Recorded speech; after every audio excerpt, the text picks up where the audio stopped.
Começando mais uma reunião no grupo de estudos Pedro Pomar, que se organiza nos 3 eixos: estudo do marxismo, leninismo, maoísmo, estudo da realidade brasileira e balanço histórico do movimento comunista nacional e internacional.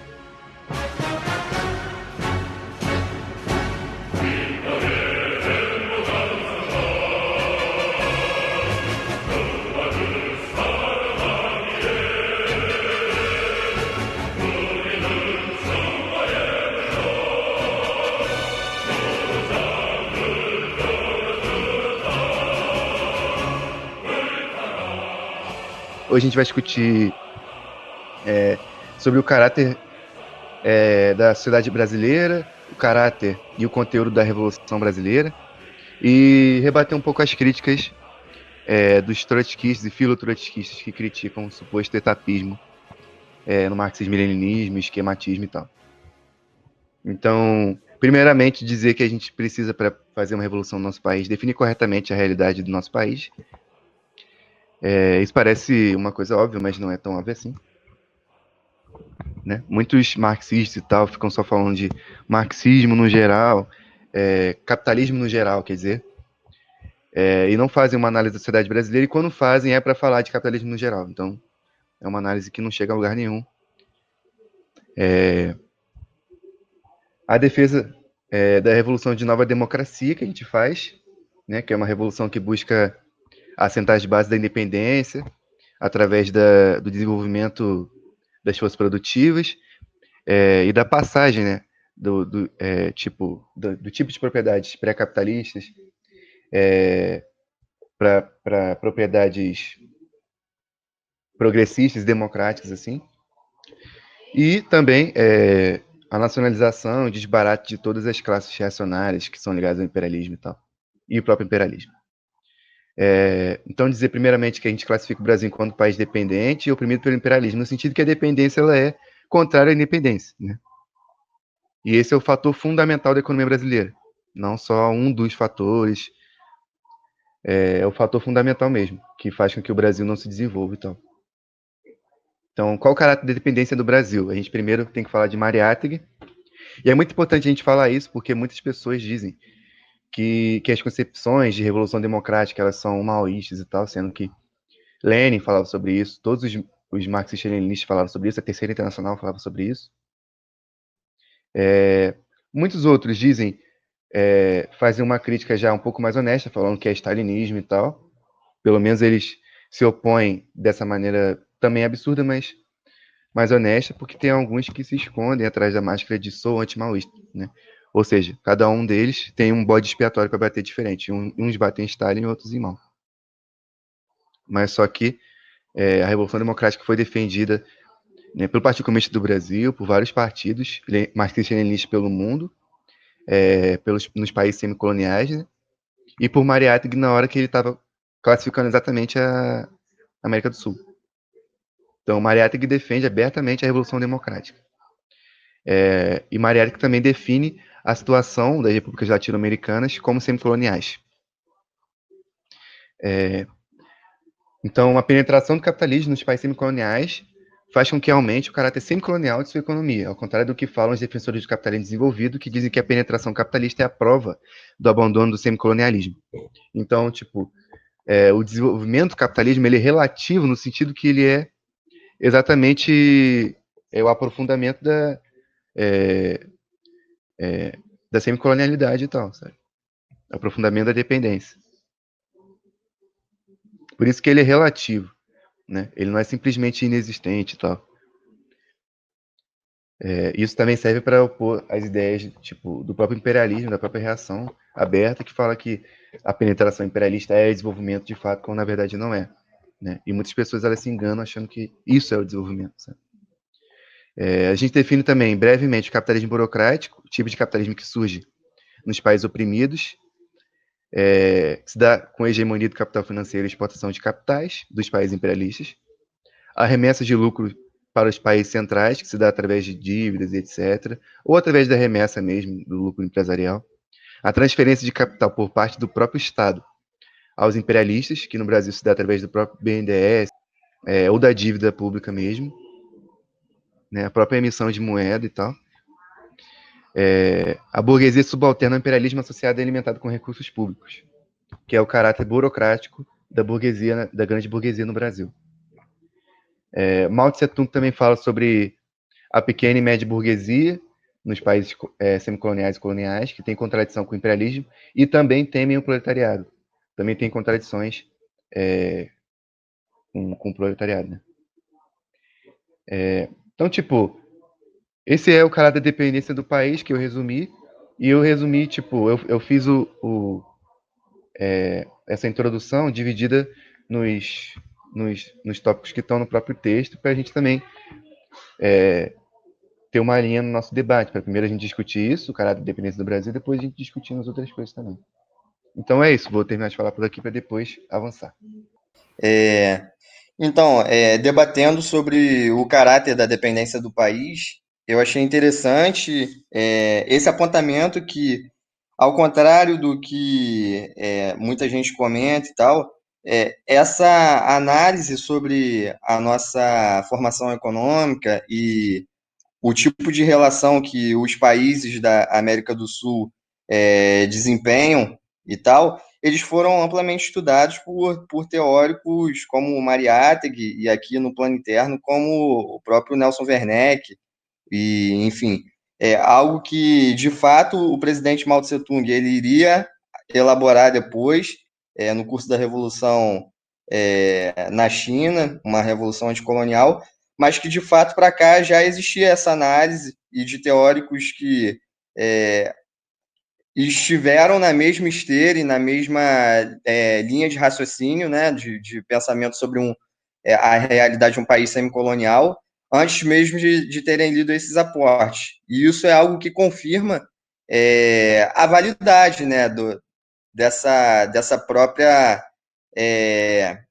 desse próprio ponto de partida sobre a nossa formação econômica e que a partir daí desempenha de fato uma base para a gente estar debatendo sobre as estratégias e debatendo também sobre o tipo de revolução e quais tarefas a revolução vai desempenhar em um país semicolonial.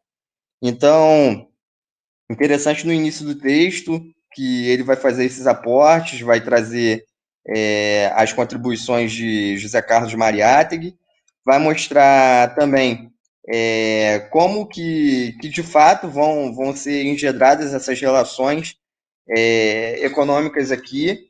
Enfim, o Mariátegui ele vai investigar sobre essa realidade ao passo que quanto mais o capitalismo penetra, mais intensifica essa relação de dependência e vai analisar também a formação das classes. E ele vai mostrar aqui, né, nesse apontamento, até que ponto pode assimilar-se a situação das repúblicas latino-americanas à dos países semicoloniais. A condição destas repúblicas é, sem dúvidas, semicolonial e, à medida que cresce seu capitalismo e, em consequência, a penetração imperialista, tende a acentuar-se esse caráter de sua economia.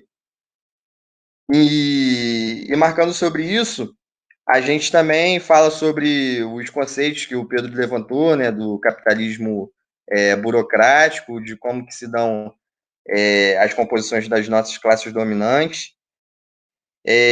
Marcar também que a grande contribuição do presidente Mao sobre as análises das classes é marcar também a burguesia nacional como a pequena e média burguesia, né, que são contraditórias ao imperialismo, ao contrário do que muita gente vai abordar a burguesia nacional como se fosse algo uno, identificar na burguesia nacional algo que é de fato de outra fração da burguesia que de fato constitui como classe dominante, a burguesia burocrática compradora, né, que é aliada ao latifúndio subserviente ao imperialismo, e depois os apontamentos sobre a Revolução Democrática, e anti-imperialista ininterrupta ao socialismo.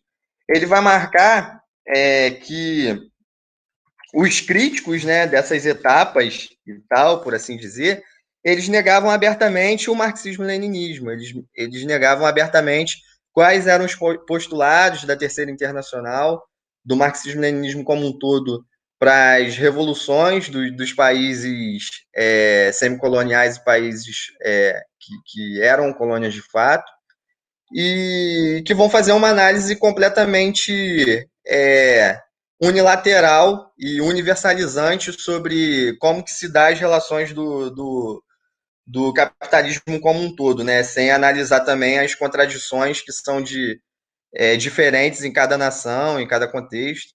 E nessa esteira é algo que foi marcante também para consolidar os pontos de partida equivocados que ensejaram também nessa corrente revisionista, que é o marxismo ocidental, que é de fato não compreender a luta anticolonial e não compreender as particularidades desses processos. E, enfim, uma análise restrita, né, do que seria o marxismo, que não compreendia de fato sobre essas questões. É interessante que, sobre esses críticos do etapismo, né, por assim dizer, se criou esse bordão sobre socialismo desde já. Essas teses elas foram trazidas no oitavo congresso do PCdoB, que ele rompia com a linha albanesa de Enver Hoxha e já caminhava abertamente, né, para essas fraseologias que depois iam descambar no reformismo explícito que a gente vê o PCdoB hoje. Mas que de fato é algo que também permanece marcado nos partidos que se reivindicam comunistas no Brasil ainda hoje.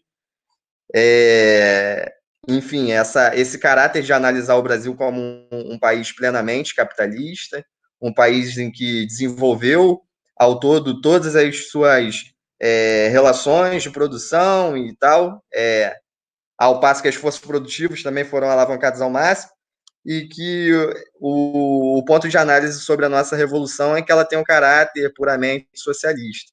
E a partir daí não consegue se compreender de fato quais são as classes que vão ser vanguardistas nesse processo e quais são as classes que devem ser combatidas, uma vez que nem se examina que o imperialismo é a contradição principal em um país que é semicolonial, né? Que ainda possui essas amarras de dominação.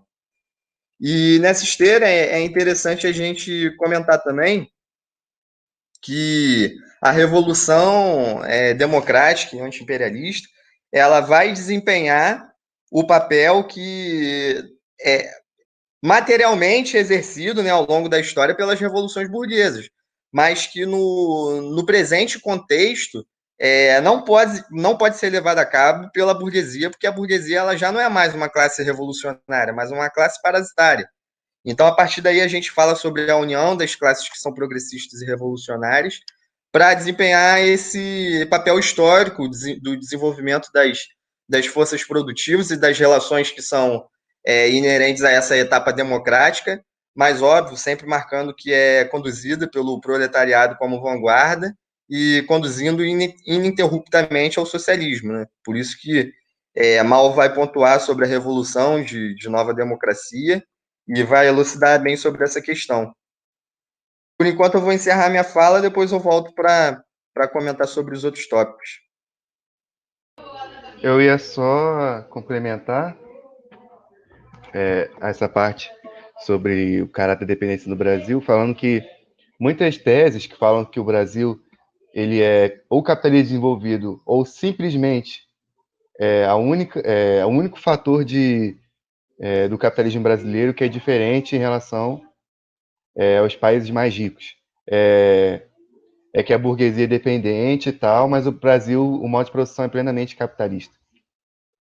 Essas teses, no final das contas, elas negam, né, que o mundo se divide entre países opressores e oprimidos, tá ligado? Seja de uma forma ou de outra, tá ligado? Negando fazendo uma média ou negando na moral.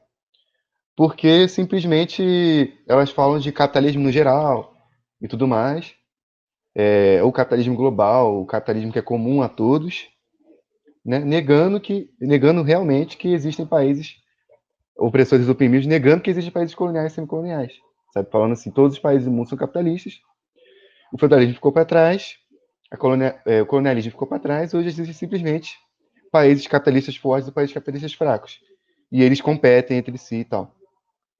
Né? E alguns têm até relação de dependência e tudo mais, mas se classifica enquanto uma dependência congênita, o fator principal e tal. Tipo, a questão nevrálgica da economia desse país. É simplesmente um caráter aí que tem na economia.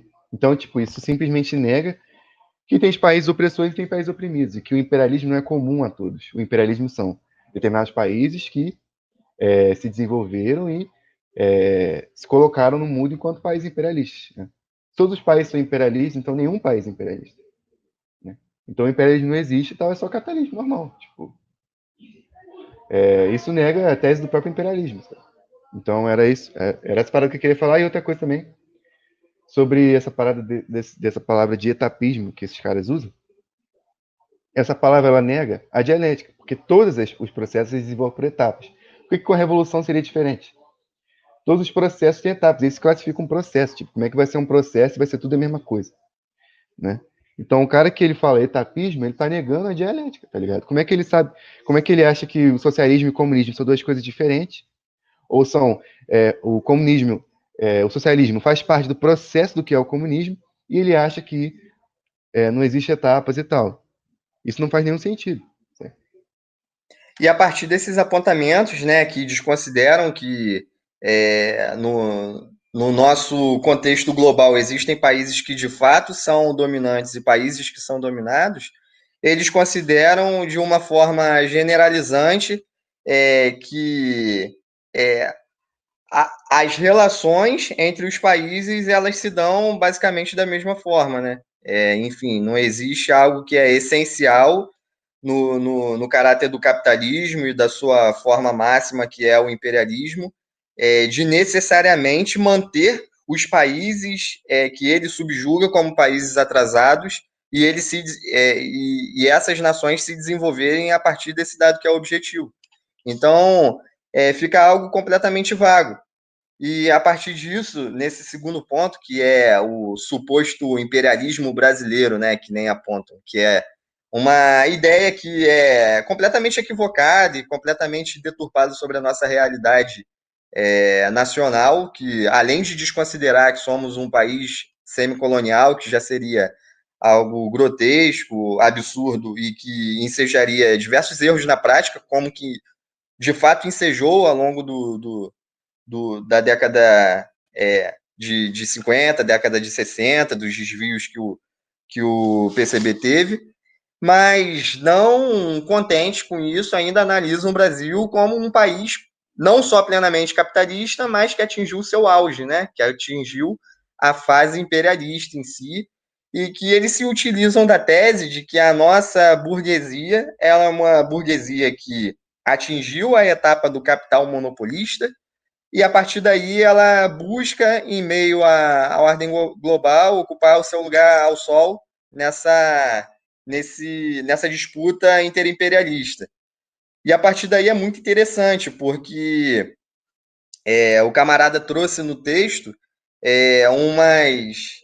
uns dados do economista Adriano Benayon, que vai apontar que, na realidade, até as empresas, por assim dizer, que desenvolvem essas relações monopolistas aqui, enfim, nos países vizinhos, são empresas que são diretamente ligadas ao capital estrangeiro, são empresas que são constituídas de capital aberto, sociedades anônimas, em sua grande maioria são introduzidas o capital estrangeiro de fato, e quando não são nesse tipo, são, enfim, comandados por brasileiros que são apenas testes de ferro, né, do imperialismo, como de fato é o que acontece, e o que é de fato o que acontece também nos nossos países vizinhos, né, porque possuem, como o Carlos Mariátegui bem descreveu, uma realidade bem próxima da nossa.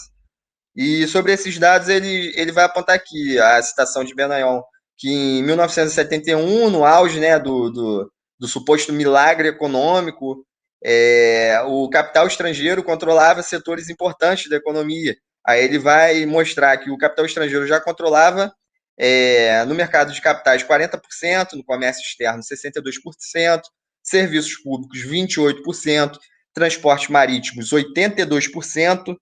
Interessante também sobre os transportes marítimos, porque nem mesmo nossas exportações elas são realizadas enfim, por embarcações que são próprias, que são nacionais. Transporte aéreo externo, 77%, seguros, 26%, construção, 40%, alimentos e bebidas, 35%, fumo, 93%, celulose, 33%, farmacêutico, 86%, etc. Veículos a motor, 100%, por exemplo, mineração, 20%, alumínio, 48%, vidro, 90%. E isso se intensificou mais e mais, principalmente pela introdução do neoliberalismo, enfim, os processos de privatização, de liquidação do patrimônio nacional e das poucas empresas públicas que exerciam parcialmente, né, suas atividades de forma soberana, porque o capital estrangeiro ele sempre foi muito determinante no engendramento das nossas relações aqui, mas que, enfim, mostra evidente que é uma concepção completamente equivocada, né, sobre esse suposto imperialismo brasileiro, sendo que uma vez que as nossas empresas, por assim dizer, né, as empresas dessa burguesia compradora, dessa burguesia burocrática, elas são completamente ligadas ao imperialismo de fato, né? Objetivamente são constituídas de capital externo. E por assim dizer também sobre as outras concepções que também integram o Brasil como um país dominado pelo imperialismo, também acerca da nossa dívida pública, da nossa importação de capitais, a forma com que se dá as nossas relações sempre subjugadas aos ditames das grandes potências imperialistas, a forma com que se engendram as relações dos grandes conglomerados, dos grandes cartéis, das grandes organizações que, enfim, repartem e partilham entre si a pilhagem do terceiro mundo, como, por assim dizer, o próprio FMI, Banco Mundial.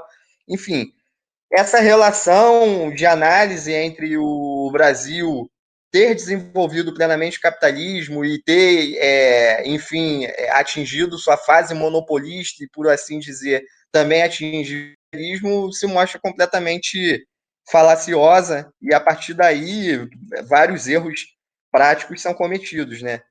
E posteriormente vai ser abordado no texto também sobre o caráter da Revolução, sobre a Revolução Democrática Popular ininterrupta ao socialismo ou socialismo aqui e agora, que vai fazer os aportes sobre essa concepção, né, da nossa luta com com nossa contradição principal ser entre imperialismo e nação, e como que se dão os aportes, né, nesse contexto.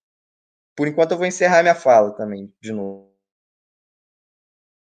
Pô, dando uma recapitulada,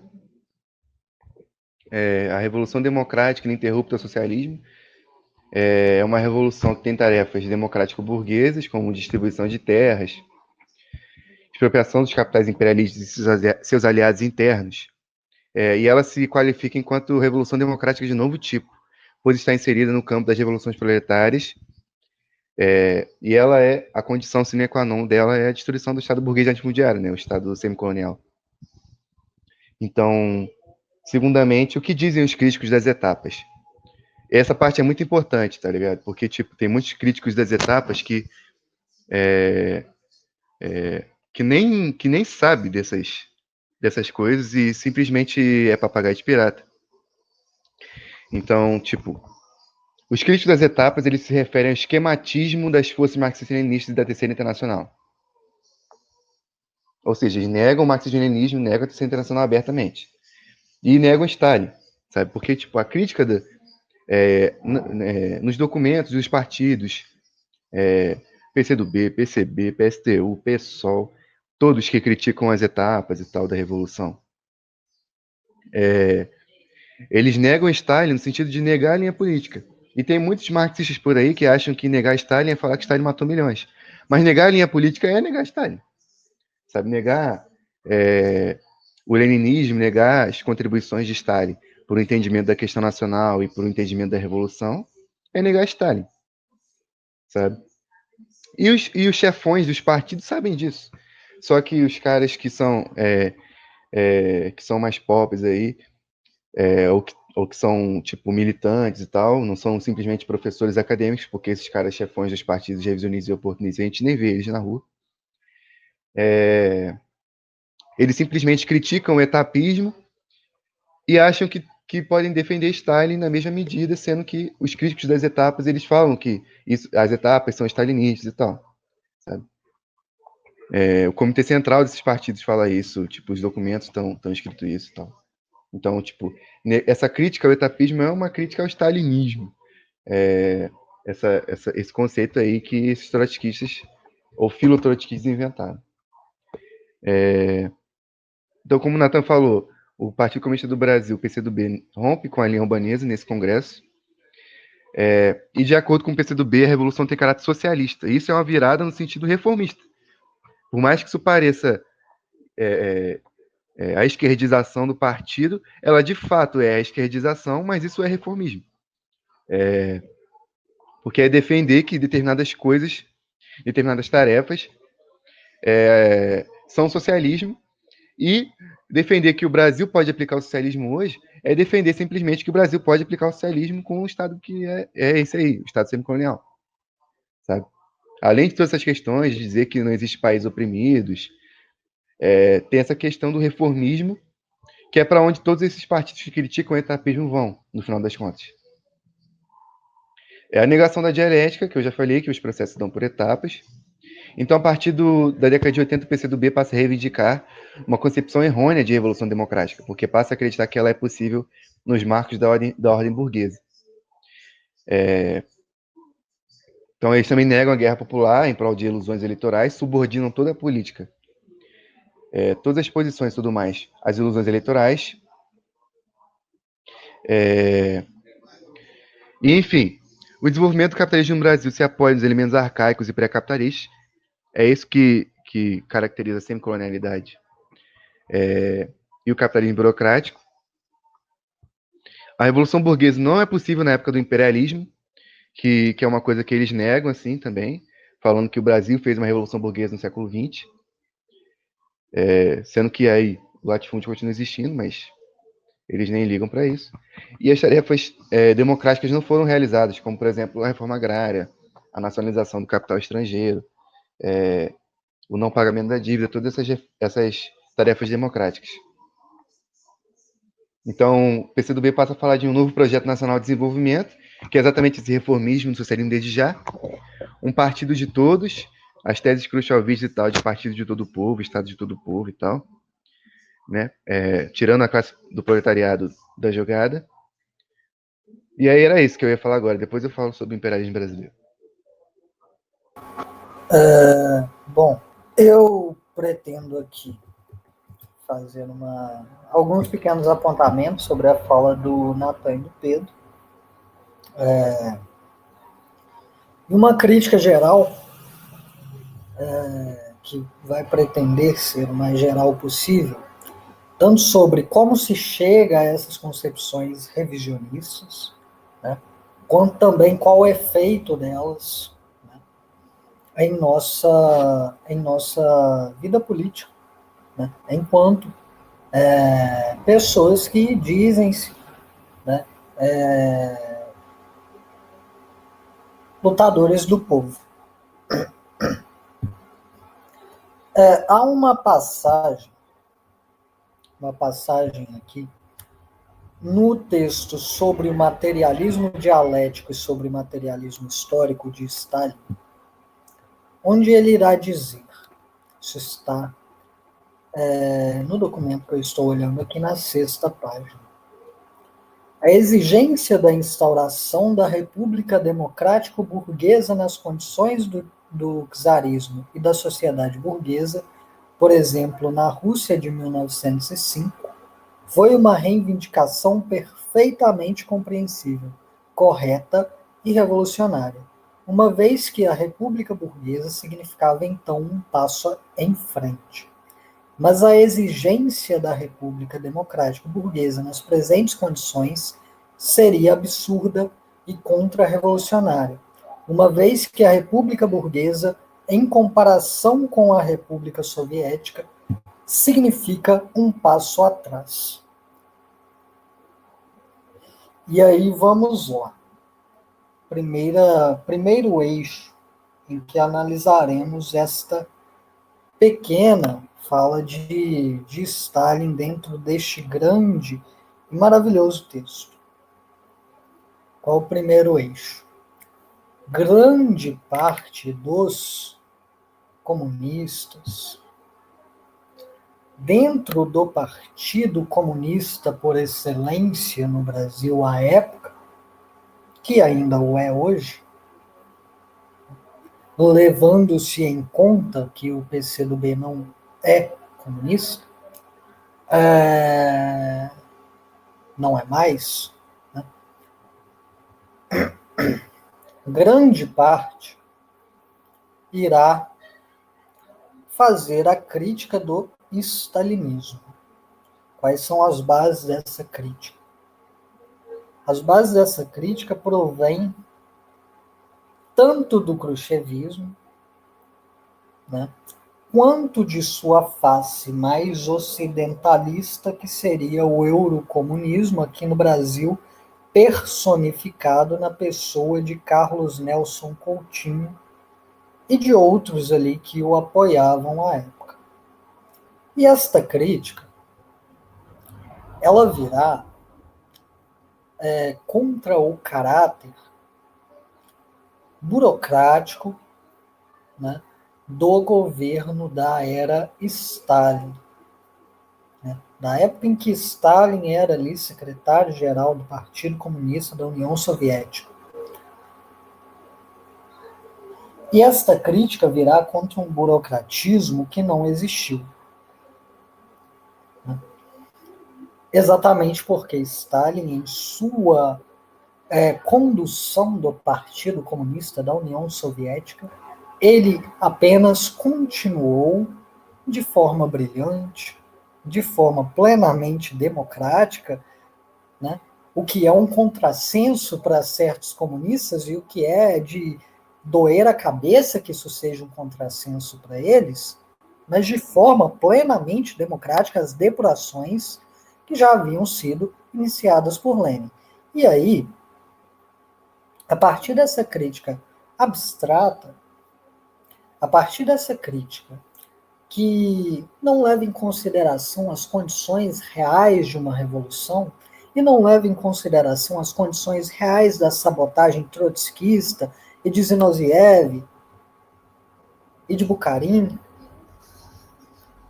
a partir dessa crítica, desenvolvem uma outra que é mais geral, que é a de negar todos os desenvolvimentos teóricos e práticos feitos à época de Stalin. Uma coisa vira tudo. Isto, além de ser negar de fato novamente a dialética, é não a compreender. Porque a absolutização de um dado histórico, e principalmente de um dado histórico que nem ao menos está correto, é tudo menos dialético. E é isso que fazem.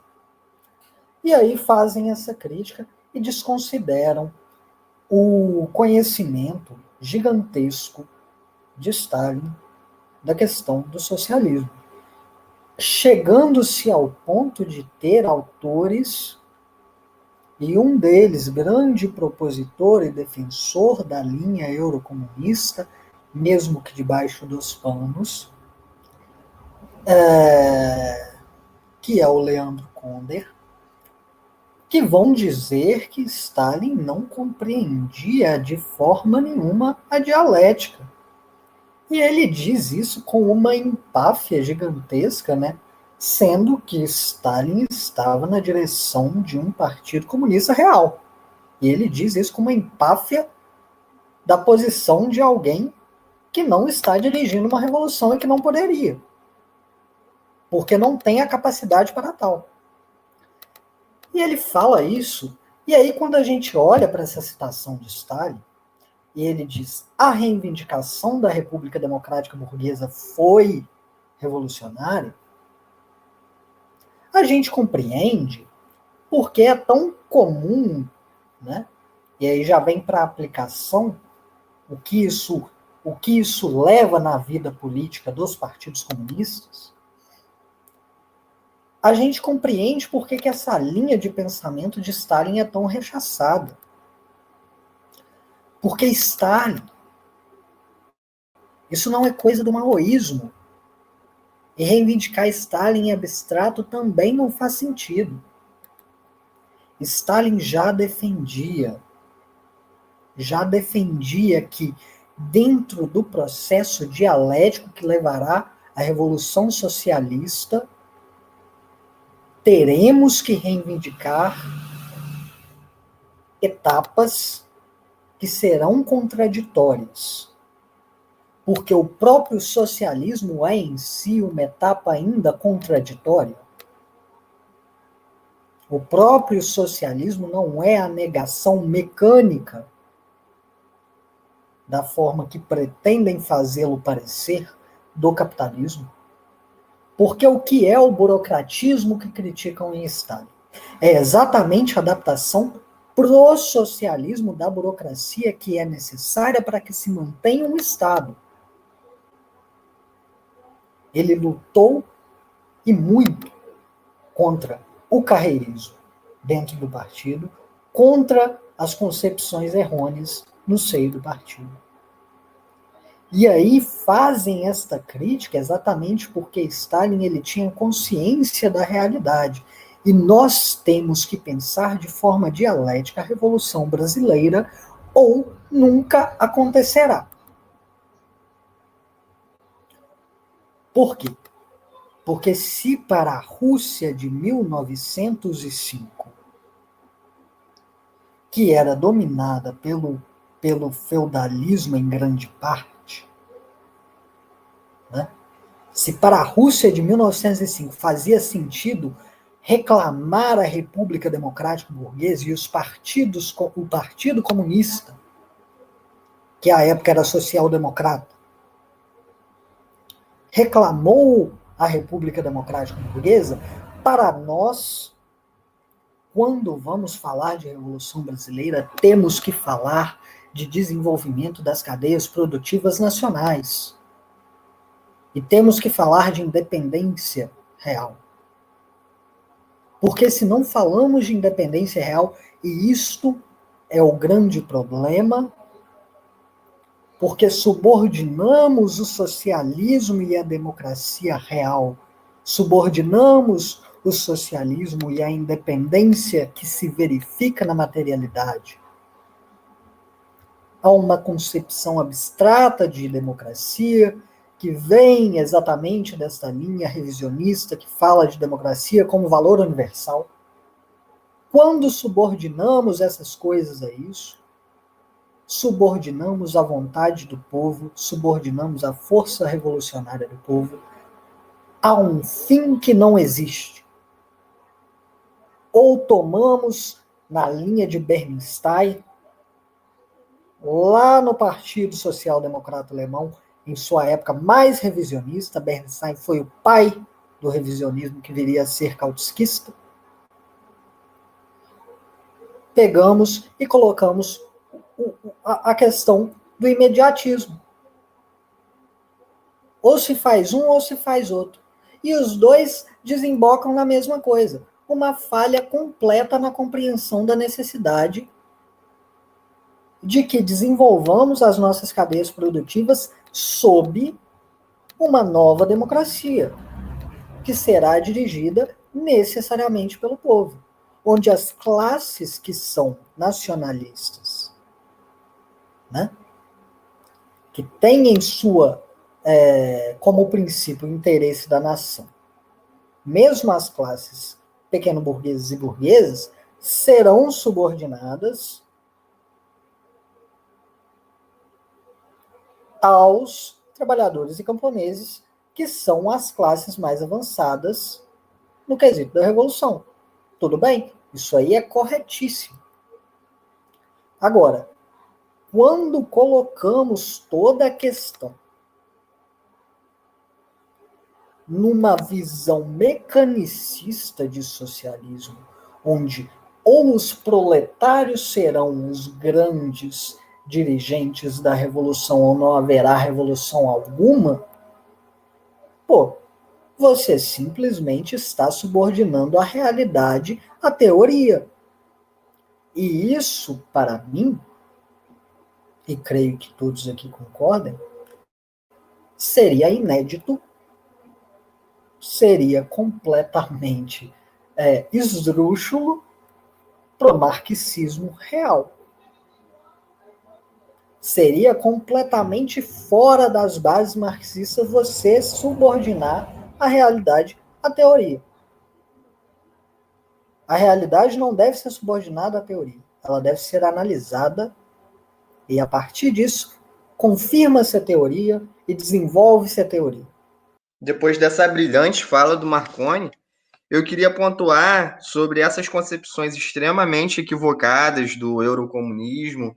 Enfim, ele fez um balanço muito interessante para a gente estar debatendo sobre essa questão do marxismo ocidental e como que, de fato, isso engendrou no nosso movimento comunista nacional, como que isso, de fato, fracionou o Partido Comunista do Brasil, o antigo PCB, né, no caso, e o como essa introdução dessa linha que levava em consideração a idealização, né, do socialismo, enfim, essas críticas que eram completamente rasteiras a um suposto burocratismo do marxismo-leninismo, elas são partes fundantes e integrantes desse processo de liquidação do nosso partido de vanguarda, né?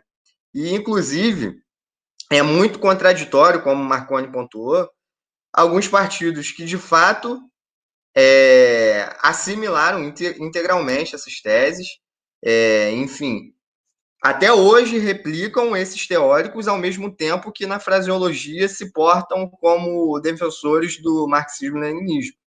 Então a gente tem que pontuar que aí é uma contradição explícita. Se você está debatendo de fato sobre o caráter marxista-leninista do partido, como você não faz um balanço sobre essas teses que são antagônicas ao marxismo-leninismo, se expressaram como antagônicas, elas se alastraram de modo a combater o marxismo-leninismo, combater a linha revolucionária e transformar o Partido Comunista do Brasil, enfim, em um mero instrumento, né, de disputa na ordem burguesa, de fato, sobre a realidade dos nossos trabalhadores, né, e não, de fato, um partido de vanguarda.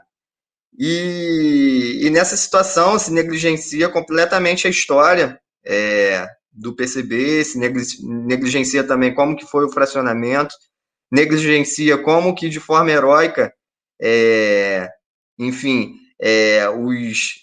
foi levada a cabo, né, a linha revolucionária no PCdoB após esse fracionamento e conduzida, né, a Guerra Popular no Brasil, e como de fato também, até mesmo no Partido Comunista Revolucionário, o seu nobre e fundador e, enfim, dirigente, o Manuel Lisboa, ele versava justamente sobre essas questões que esses partidos hoje negam completamente nas suas teses.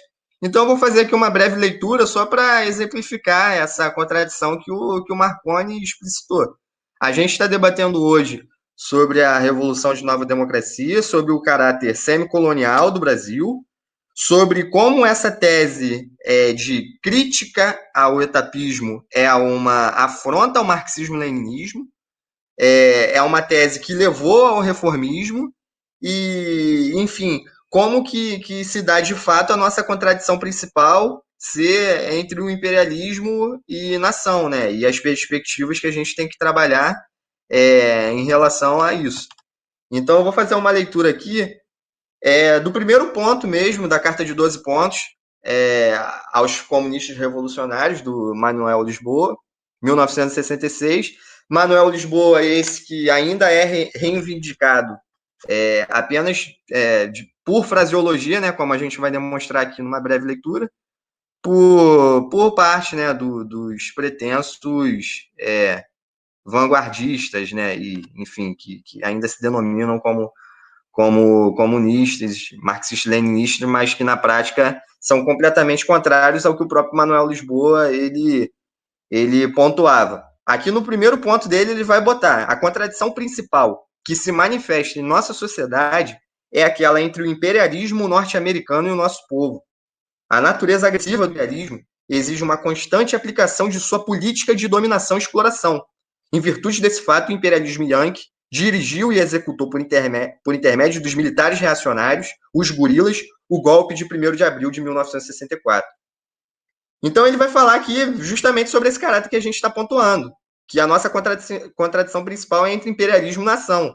Manuel Lisboa esse que era um ferrenho defensor do pensamento Mao Tse Tung, enfim, antes não tinha sido sintetizado ainda, por assim dizer, o maoísmo, mas ferrenho defensor da linha do presidente Mao e dos postulados que versavam também sobre a realidade dos países semicoloniais. Ele vai pontuar aqui ainda. A burguesia nacional, constituída em sua maioria de pequenos e médios industriais e comerciantes, por temor ao proletariado e ao movimento das massas, se alia ao imperialismo yankee, como ocorreu no período que antecedeu o golpe. Porém, passa a hostilizar o imperialismo e os seus agentes internos, quando estes praticam uma política que lhes é prejudicial, como ocorre atualmente.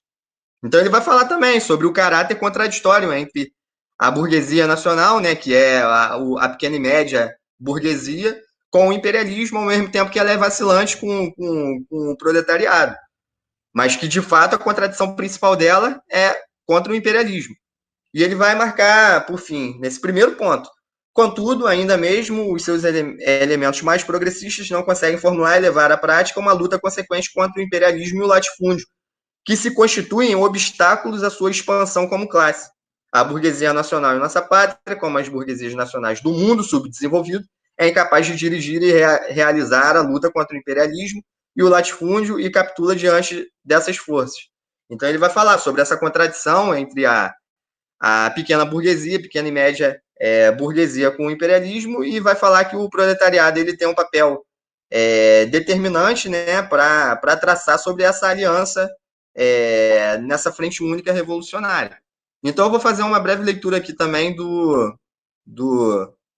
de um documento que está expresso no atual PCR, no site do PCR, que ele vai falar sobre o caráter da Revolução Brasileira, né? Ele vai botar que as contradições fundamentais de nossa sociedade são, em primeiro lugar, a contradição entre o capital e o trabalho, entre a burguesia e o proletariado.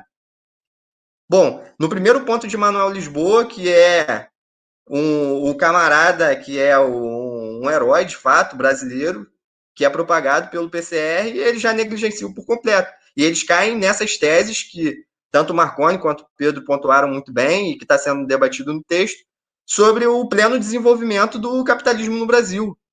Enfim, é algo ultrajante.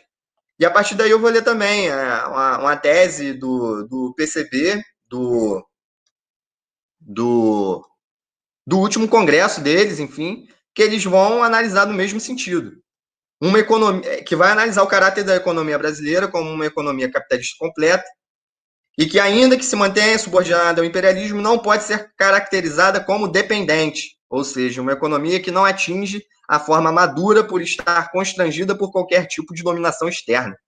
Pelo contrário, o dinamismo da economia brasileira e sua forma derivam exatamente de seus vínculos e subordinação à lógica do capital monopolista internacional, sendo parte integrante de seu funcionamento. Pasme dessa parte. A economia brasileira integra, desta forma, o sistema capitalista imperialista mundial, a tal ponto que o próprio desenvolvimento dos grandes monopólios brasileiros acaba operando no campo do imperialismo. Enfim, é absurdo. A gente está debatendo hoje, em 2020, todas essas teses que minaram o centralismo do Partido Comunista do Brasil, que levaram a esse fracionamento, e que, por sua vez, esse fracionamento também levou, em cada particularidade, ao apelo ao reformismo, enfim, mediante a diferentes contextos, mas convergiram para o reformismo, e permanecem hoje, em 2020, versando na fraseologia sobre o marxismo-leninismo, mas sendo materialmente completamente opostos ao marxismo-leninismo e opostos também a uma análise concreta sobre a situação concreta da realidade brasileira.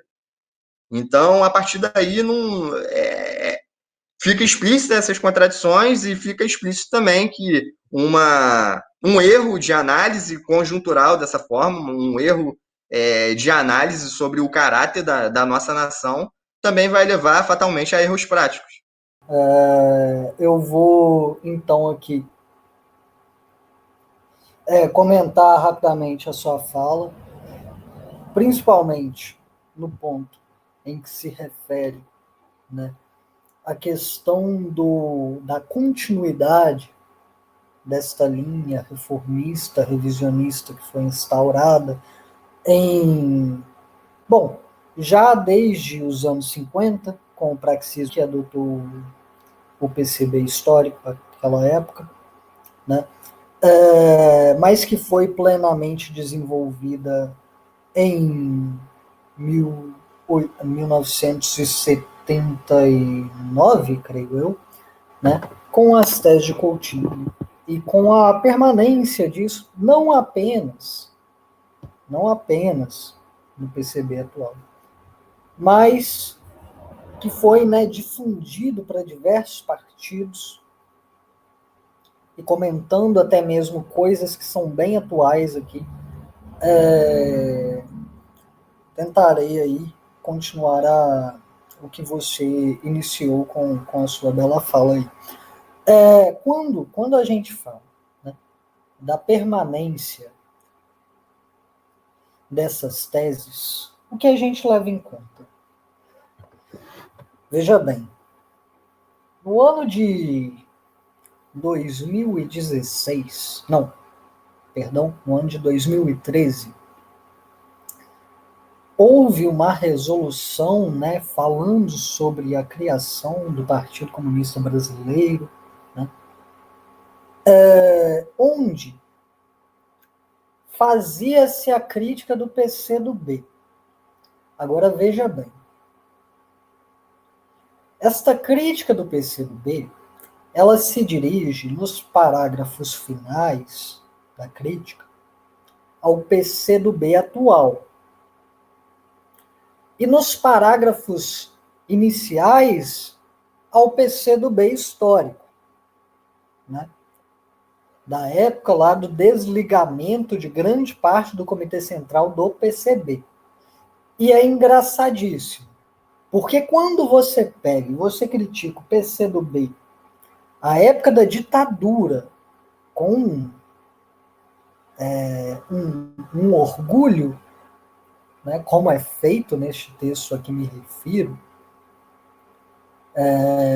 e você fala, a nossa linha que dizia que naquele momento contra-revolucionário não era possível a luta armada, estava correta,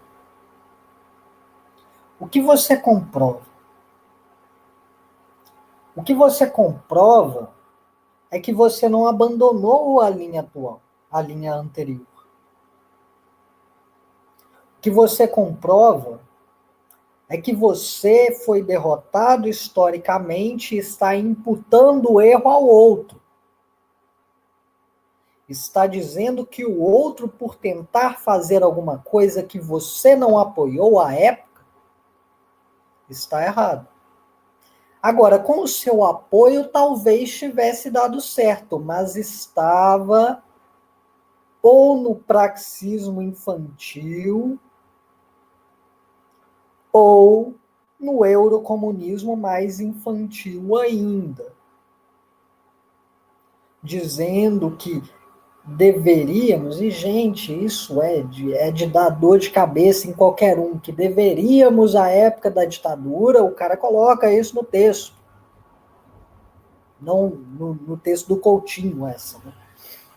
Deveríamos, sim, ir a favor das concepções, as reivindicações do MDB. E isso foi adotado por grande parte do partido, porque não eram só os eurocomunistas. Porque os pragmáticos estavam subordinados também a isso. E a única linha que ainda combatia isso de alguma forma era quem era leal a Prestes.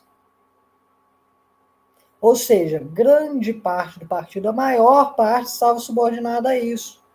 E querem colocar como se fosse o PCdoB a época que estava errado. Criticam a adesão ao maoísmo, sendo que a linha khrushchevista foi a morte do partido. E foi o que abriu espaço para essa outra linha. Sendo que a adesão ao maoísmo foi a crítica necessária, mais do que necessária, do que estava sendo feito no interior do partido. Ou seja, imputam ao outro o erro que é deles. Agora, quando chega na crítica de hoje em dia, do PCdoB atual, aí fica fácil. Né? Porque aí é fácil criticar. Então, como Natan estava falando, e como Lenin falava antes dele, falar até papagaio fala. Não adianta reivindicar o marxismo-leninismo e abandonar completamente todas as teses essenciais a ele. Não adianta de forma nenhuma você defender o marxismo-leninismo e ter horror ao fato de que o marxismo-leninismo é um desenvolvimento do marxismo, não uma vertente, e que o marxismo é uma ciência e que, portanto, ele se desenvolveu com o maoísmo. Não adianta de nada, porque quando Lenin estuda Marx, ele não estuda Marx para repetir o que Marx disse. Lenin era um cara que ele estava completamente preocupado com a situação atual da Rússia à época dele. Ele estava todo tempo comentando, olha, tal desenvolvimento leva-me a tal conclusão. Não era Marx disse isso, portanto isso aqui está certo. O marxismo como ciência deve ser respeitado como ciência. Não adianta nada advogar a revolução e não ter em mente a realidade do Brasil. Porque além de não abandonarem a linha do Coutinho, em grande parte, e já comentarei sobre isso em maior detalhe, além de não o fazerem, não abandonam uma linha que também foi derrotada historicamente, que é a linha do Caio Prado Júnior. E querem me dizer a mim, e querem dizer aos camaradas do Nordeste, do Norte, que o Brasil tem um capitalismo plenamente desenvolvido. É risível. É risível. Enquanto os camponeses trabalham por dívida, enquanto os camponeses trabalham para receber pagamento em espécie, vocês querem me dizer que o Brasil tem um capitalismo plenamente desenvolvido, sendo que nossa economia é 60% rural? Sendo que as classes trabalhadoras, os proletários e os camponeses sofrem igualmente por esta opressão interna, que é o latifúndio, porque fode com todo mundo, para usar termos bem compreensíveis, porque a nossa economia, ela se coloca internamente como uma exploração dupla. Pô, é difícil, é complicado discutir nesses termos, porque eles não são termos reais. Não são termos que refletem nossa realidade, né? Então, quando se começa com essa discussão se é ou se não é semifeudal, gente, só olhe para o campo. É o mínimo que você deve fazer. É o mínimo que você deve fazer como comunista. É olhar para o seu objeto de estudo, pelo menos. Pelo menos. E não é tão difícil. Não é tão difícil. Ouvir o povo não é lugar de fala. Ouvir o povo é respeitar o povo. Porque nós estamos aqui, se estamos para servir ao povo. E quando confundem uma coisa com a outra, só mostram a sua linha dirigista. É a única coisa que mostram. E apenas para comentar aqui rapidamente a questão do Coutinho e da continuidade desta linha, há um texto de Amílcar Cabral que chama Alguns Princípios do Partido. E eu sou tributário, em todas as minhas concepções atuais, dos marxistas revolucionários africanos, pois eles têm uma capacidade de síntese, uma capacidade de explanação das bases mais complicadas do marxismo, que autores franceses e ingleses, e não sei mais de onde, americanos, vão levar 1000 páginas para fazer, o cara faz em 29. Entendeu? E todo mundo entende, e ninguém precisa ficar de choro e interpretativismo e não sei mais o que. O cara vai dizer, consideremos, por exemplo, um time de futebol. Um time de futebol é formado por vários indivíduos, 11 pessoas. Cada pessoa com seu trabalho concreto para fazer quando o time de futebol joga. Pessoas diferentes umas das outras, temperamentos diferentes, muitas vezes instrução diferente. Alguns não sabem ler nem escrever, outros são doutores ou engenheiros.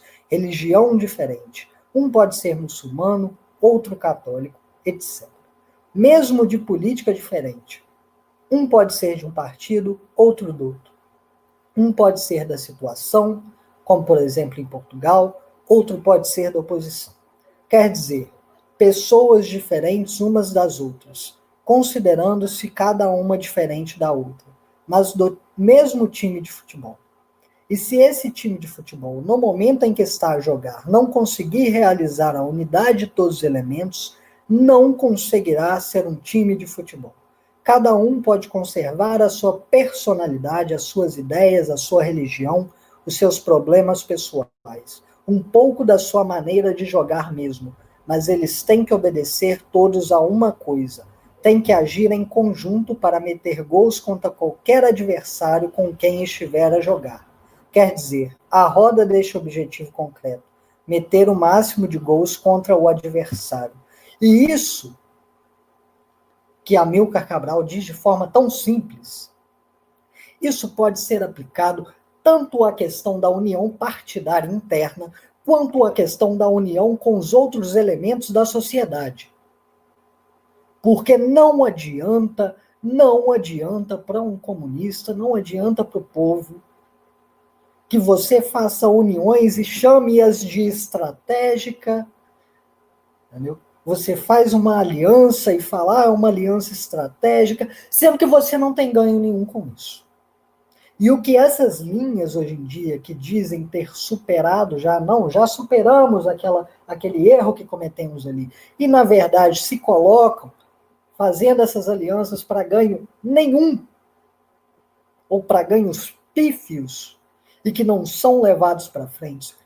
O que essas linhas colocam é uma negação da unidade em suas bases concretas. E basta que você leia um parágrafo, gente, é menos de um parágrafo. Nesse texto do Amílcar Cabral, você não precisa abrir um livro de 1000 páginas, de um escritor obscuro. Você não precisa abrir um livro de 2000 páginas de um outro escritor da moda. E você, com toda certeza, não precisa, de forma alguma, gastar o seu tempo escrevendo um livro sobre a situação da esquerda brasileira em bases abstratas para você compreender esse dado que é básico. É básico e já está na mensagem da direção central, a Liga dos Comunistas, de 1848, do Marx também, caso alguém queira consultá-la, está disposta de forma um pouco mais complicada aqui do que o texto do Amílcar, mas também está lá. O que eu queria comentar é que quando um partido ele se propõe a fazer uma participação parlamentar, a gente começa a reparar alguns sintomas e alguns erros claros que eles começam a cometer, né? Muito pelo local que eles estão e a forma que eles estão agindo. Um exemplo de erro mais absurdo que eu vi essa semana foi: eu estava falando com um cara pela internet e eu estava falando que as massas populares, as massas do nosso povo, não acreditam no processo eleitoral. Com base em que a gente diz isso? Com base na alta taxa de abstenção, com base no trabalhador alienado que não conhece o que é o projeto do Bolsonaro, mas vota porque ele diz só de maneira vazia, apenas na fala, ser contra Câmara de Vereadores, lotada de vereador ganhando salário alto pra cacete, de Câmara de Deputados lotada também, que não serve à população. Essa democracia que serve de maneira representativa, que é só uma forma do político ter uma carta branca para atrair quem votou nele. A população não acredita por isso. A população, ela vota no Bolsonaro não porque a gente tem 20 milhões de fascistas no país. Não temos uma maioria de velhinhos e velhinhas que moram no campo e só votam porque não acreditam nesse processo. Eles não são fascistas. E vocês que participam do processo burguês vão ter que aprender a lidar com isso. Vão ter que aprender a lidar e entender o que é o trabalhador alienado.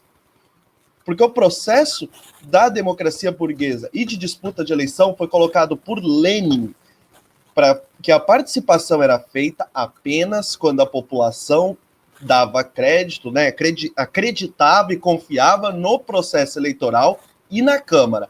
Neste caso, a participação seria feita com o foco na denúncia e o apoio à luta por outras formas, seja ela violenta, seja ela não violenta, mas apoiando uma outra luta.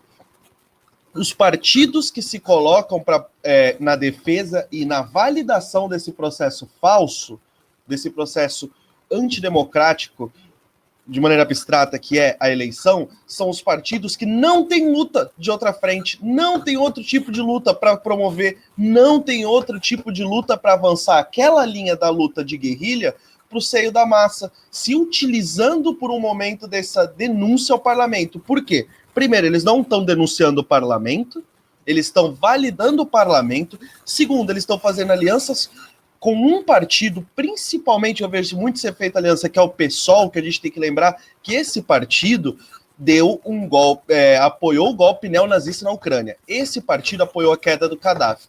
E esse é o partido que os ditos comunistas, que se dizem contra a queda do Gaddafi, que se dizem contra... somos contra usar o stalinismo, a gente tem um apoio ao Stalin, mas faz uma certa crítica. Mas por que vocês estão se aliando com o partido que deu o golpe neonazista? Se vocês minimamente reivindicam a linha do camarada que destruiu o nazismo. Outra coisa que eu queria colocar, que eu vejo como fundamental, que a gente vê o resultado que a adesão ao processo eleitoral e processo da burocracia, do eleitoralismo burguês, trouxe os partidos que nela participaram. Isso seja o PCB pós-guerrilha, PCdoB pós-guerrilha, isso seja o PCB isolando o Marighella, porque o Marighella rompe com o PCB por esse tipo de prática, por não apoiar a guerrilha, e eles estão reivindicando o Marighella, fazendo a mesma coisa. E a gente vê que são limites claros, são degenerações que se repetem, são formas de agir que são inevitáveis, porque você está dentro do jogo da democracia burguesa. Como que o resultado que você espera, criatura, vai ser diferente? Como que você faz a mesma coisa, comete o mesmo erro histórico, o erro que fez o seu partido ser completamente degenerado, e aí você repete esse erro falando, não, agora a gente vai ter um outro tipo de resultado final. Não! O resultado final, se você repetir as ações, vão ser o mesmo. Vocês lidam com o socialismo científico ou socialismo utópico? A questão é essa. O processo burguês, a gente... Quando quando a gente é um comunista, primeiro, o dever do comunista é orientar e organizar a revolta das massas. Se as massas estão revoltadas com a Câmara, revoltadas com a STF, revoltadas com o eleitoralismo burguês, o dever do comunista não é virar para ela e falar que tem que defender democracia e falar que tem que defender pequenos direitos, porque o trabalhador sabe as suas necessidades. As massas pobres que não vão votar porque não se sentem representadas, sabem por que não se sentem representadas e sabem o que querem. Então, um comunista ele tem o dever de pegar o sentimento de descrédito na democracia burguesa, organizá-lo para a vitória final. E não dizer o que a massa tem que querer ou não querer. Eu ia comentar um pouco sobre, também desenvolvendo o que os camaradas falaram, que é a questão de que muitas teses, né, que são defendidas pelos partidos oportunistas e revisionistas, muitas das vezes elas são defendidas também por conta da predominância do revisionismo e tal, né? E muitas das vezes também abertamente porque esses partidos eles querem ser aceitos pela nacionalidade burguesa, como o Gabriel falou, né? E não só ser aceitos pelo Tribunal Superior Eleitoral, mas serem aceitos também pela própria academia burguesa e tal, né? Terem teses que são aceitáveis, aceitáveis entre os universitários, tipo os professores, etc. A própria tese de que o Brasil é um país imperialista é uma tese que é muito aceitável na academia, tipo, a tese da semicolonialidade não é muito aceita, a tese da semifeudalidade também não é. Para eles, isso significa falta de cientificidade, ou seja, negação da luta de todos os povos do mundo todo, basicamente. Para eles, tipo, sei lá, a banca da UF é mais científica do que a Revolução Chinesa. E aí eu comentar um pouco sobre essa questão do suposto imperialismo brasileiro e tal. Então, tipo, de acordo com essa linha, teria havido uma revolução burguesa no Brasil que desenvolveu o capitalismo, tornou a burguesia nacional a classe dominante e plena em capacidade de competir com os países imperialistas, né? Como o Nathan falou, com a análise do Adriano Benayon, né? Numericamente falando, onde o imperialismo ele se encontra e tal no nosso país, tipo, em qual frequência e qual quantidade. E lembrando que essa análise do Adriano Benayon é diante do neoliberalismo se alastrar pelo nosso país e do processo de desindustrialização e de penetração imperialista se alastrar pelo nosso país, então tornando a presença do imperialismo, principalmente norte-americano, muito mais forte. Eu não sei, eu não consigo ver como sustentar essa tese de que a burguesia nacional no Brasil, ela tem plena capacidade de competir com os países imperialistas, que no Brasil tem monopólios como Nestlé, ou sei lá, esses monopólios que tem pelo mundo. Não existe nenhum monopólio no Brasil que seja páreo a nenhum desses grandes monopólios dos países imperialistas centrais. Então, toda a base industrial brasileira e outros importantes setores da economia estão sob controle estrangeiro, né? Todo o desenvolvimento que deu por aqui foi condicionado ao desenvolvimento dos países imperialistas. Então, tipo, os países imperialistas penetram aqui exatamente para explorar nosso país, e eles penetram de uma maneira que não desenvolva as forças produtivas, que mantém as forças produtivas estancadas exatamente para manter esse caráter da dependência do Brasil em relação a eles e a gente não poder ter uma independência de fato e tal. Então, tipo, a condição do desenvolvimento dos países imperialistas é exatamente o não desenvolvimento e o aprofundamento da semicolonialidade e do semicolonialismo no nosso país. As empresas brasileiras, entre aspas, que atuam nos países estrangeiros, são de capital aberto e com grande, se não com majoritário controle acionário dos países imperialistas, quando não se eles próprios testas de ferro. Então, muitas empresas que, tipo, atuam de maneira até bem tímida, né? Ou seja, entrando na questão que o Marconi falou de tentar validar, tentar usar a realidade para validar alguma coisa que está na sua cabeça, que é essa questão do Brasil ser imperialista, aí diz assim, mas tem empresas do Brasil que atuam no estrangeiro, sendo que o Brasil não exporta capital e tal. E mesmo que bem tímida, ou seja, isso não se sustenta, né? E essas empresas, elas não têm um capital desenvolvido, assim, tipo, elas não desenvolvem métodos de produção mais avançados que os países imperialistas, elas não desenvolvem manufaturas acabadas. Tipo, a Odebrecht não constrói, sei lá, tecnologia 5G, tipo, carros super desenvolvidos, essas coisas, tá ligado? Então, essas empresas, elas não têm um caráter efetivamente nacional, elas são exatamente da burguesia compradora, e a burguesia compradora exatamente porque ela não está simplesmente dependente do imperialismo, ela é atada ao imperialismo, né? Ela é uma classe que não existe sem o imperialismo, né? Ela não é uma classe independente e tal. De acordo com os críticos ao etapismo, a penetração imperialista, ao invés de manter e aprofundar o atraso no país, dinamizou a sua economia. Ou seja, no final das contas, essas teses de que a Revolução Democrática é etapismo, que o marxismo-leninismo é etapismo e tudo mais, elas se colocam lado a lado das teses social-democráticas mesmo, de que a penetração imperialista desenvolve a economia, de que é possível, nos atuais marcos do Estado brasileiro, o Estado semicolonial, o Estado burguês latifundiário, desenvolver o capitalismo no Brasil, é possível isso através da penetração imperialista. Então, no final das contas, eles se colocam ao lado da penetração imperialista mesmo. Porque se a penetração imperialista dinamiza a economia brasileira, então isso é bom. Então, tipo, que venha o imperialismo e tudo mais, vai dinamizar a economia, vai desenvolver a economia brasileira, a gente vai poder formar nossos monopólios, a gente vai ter produtos manufaturados acabados e uma independência. Sendo que seria absurdo, uma coisa absurda de se defender. Exatamente a negação do imperialismo. Então, é a confusão entre o que é sistema, o que é uma formação econômico-social e o que é um modo de produção. Para eles é tudo a mesma coisa e por isso que eles não conseguem enxergar todas essas contradições. Então, o caráter da Revolução Brasileira, de nova democracia, ou Revolução Socialista aqui e agora. Então, como os camaradas falaram, a contradição principal é que o Brasil é um país dependente e oprimido pelo imperialismo, ou seja, a contradição entre nação e imperialismo. Não a contradição entre a burguesia e o proletariado, ou seja, a contradição entre a nação e o imperialismo no Brasil, que é a mais viva, é ela que produz todas as contradições, tipo, ela é a principal, então ela, tipo, determina todas as outras contradições, até mesmo a contradição entre a burguesia e o proletariado, né? Inclusive, o proletariado no Brasil, ele desenvolve as lutas mais avançadas em relação ao combate ao imperialismo, de maneira aberta mesmo, não só de maneira objetiva, mas subjetiva também. Então, essa contradição entre nação e imperialismo, ela diz que rufam os tambores dos grandes levantes nacionais das massas populares no Brasil.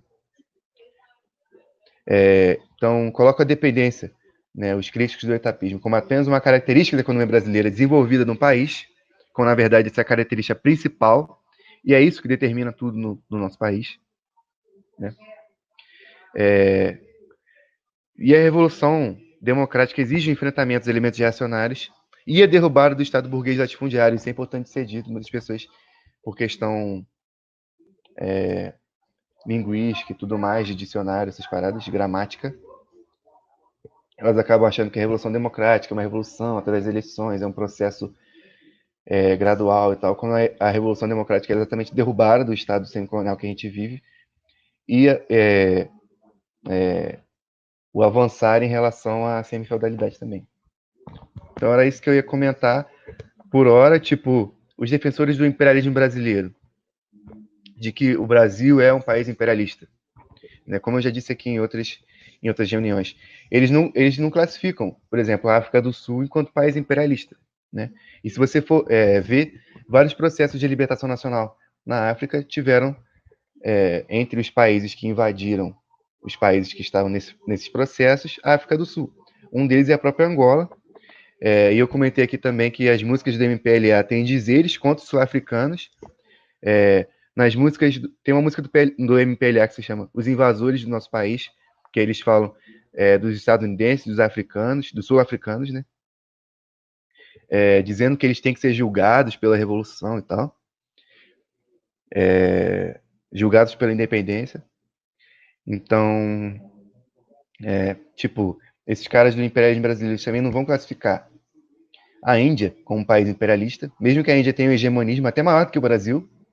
A Índia tipo, tem um hegemonismo em relação ao Paquistão, em relação ao Sri Lanka, em relação ao Nepal, em relação a Myanmar, sabe? O próprio Tibete, em relação tem também um hegemonismo, não o Tibete, a China, mas as classes reacionárias e o próprio imperialismo, né? Ele dá força e tal para esse sentimento hegemônico e tal, que não se encontra no povo, assim, o povo odeia Dalai Lama e tudo mais, todos esses reacionários aí. O povo, tipo, até os jovens, tipo, os estudantes e tudo mais, até as pessoas das novas gerações, não só as pessoas mais velhas.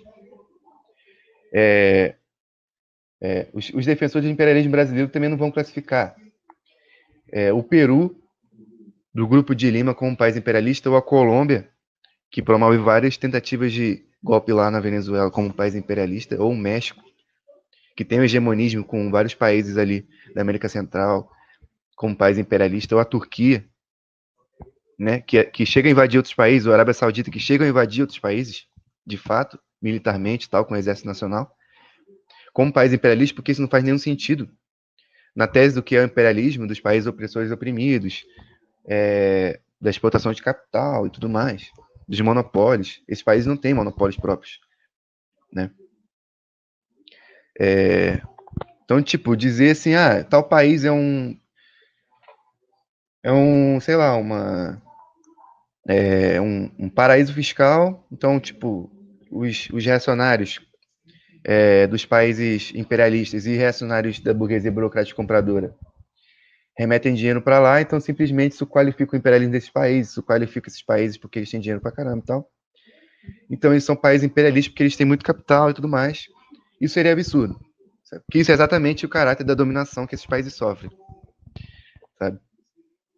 Então, tipo, essa tese não se fundamenta em nada, e além de não se fundamentar em absolutamente nada, da análise da sociedade brasileira, e da tese do imperialismo de Lenin, ela também não se fundamenta no sentido dos desdobramentos dela, né?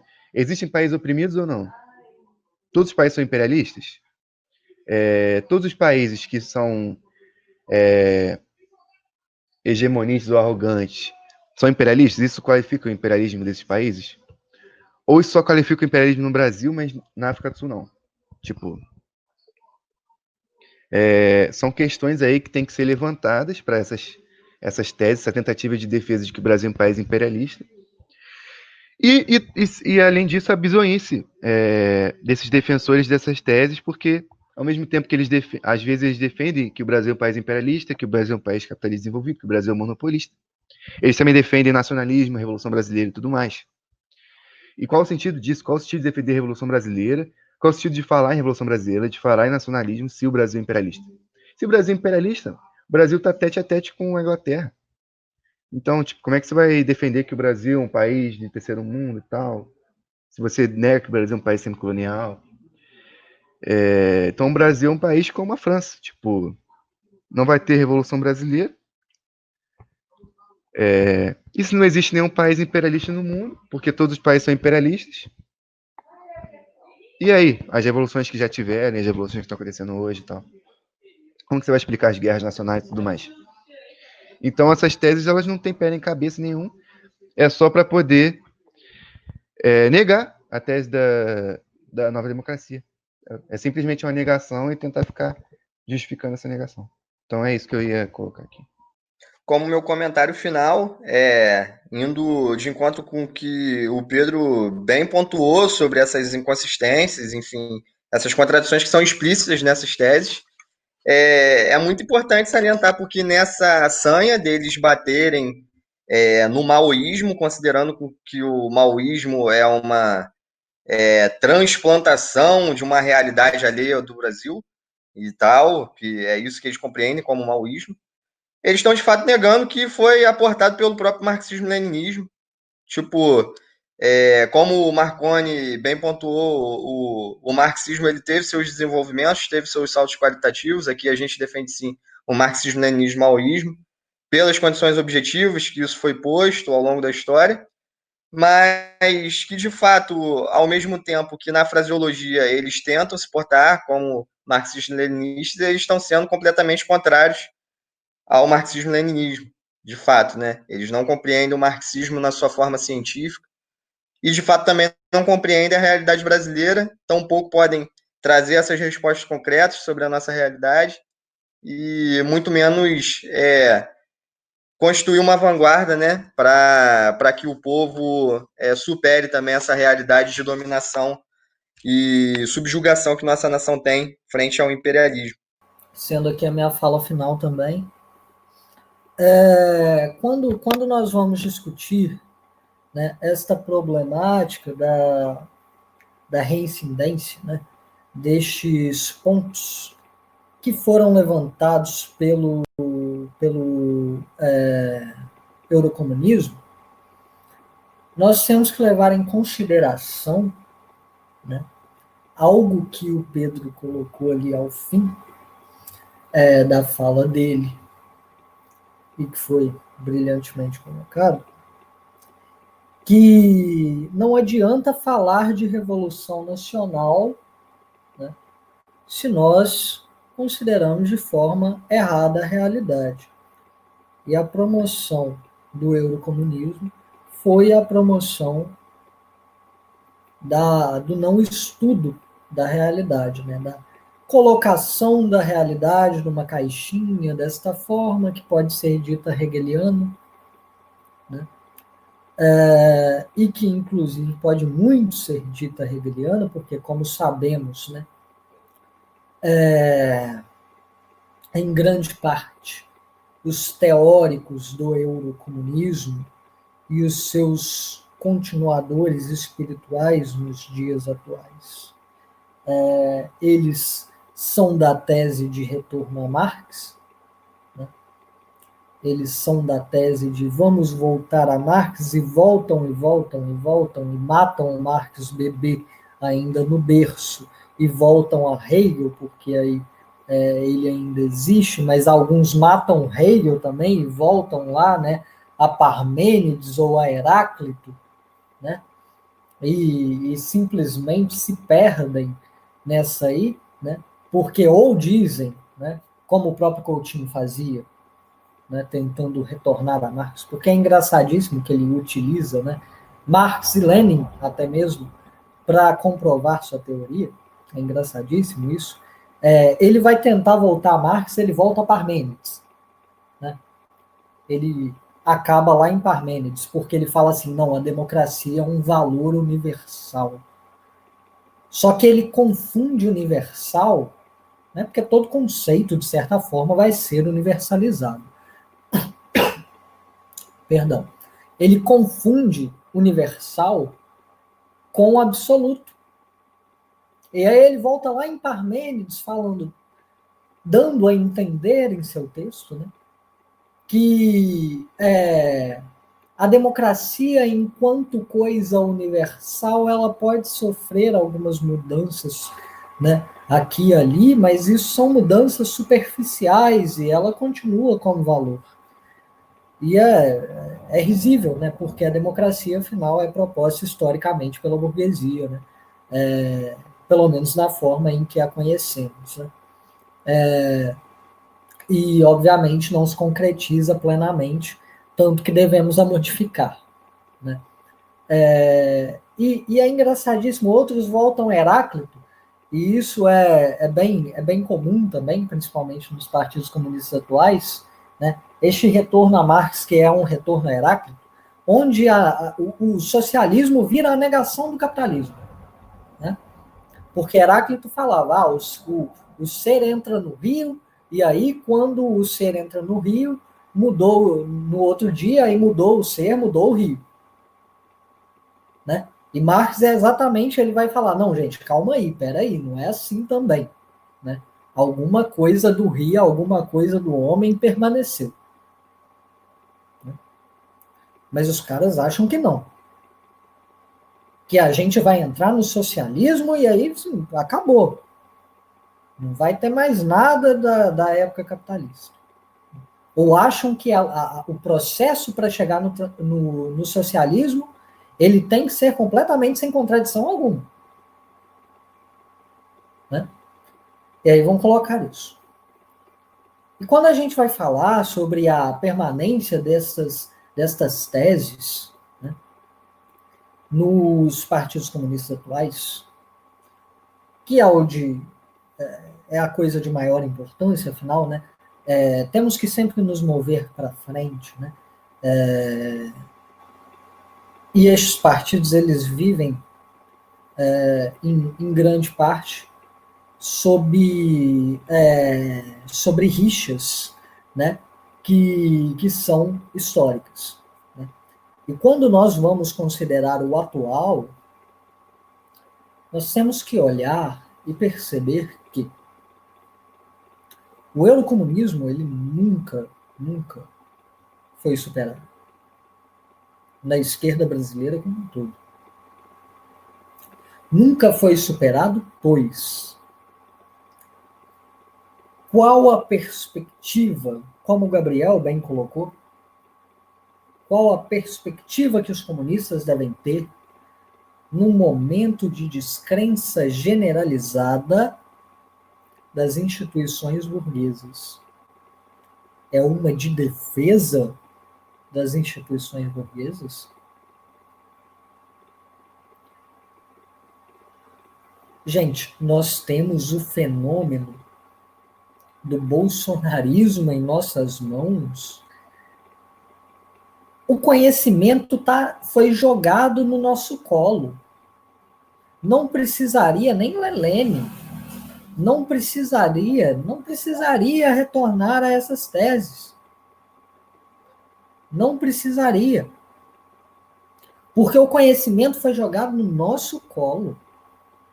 Nós temos o fenômeno do bolsonarismo se aproveitando de forma oportunista da descrença geral na institucionalidade burguesa para submeter o povo a uma institucionalidade protofascista.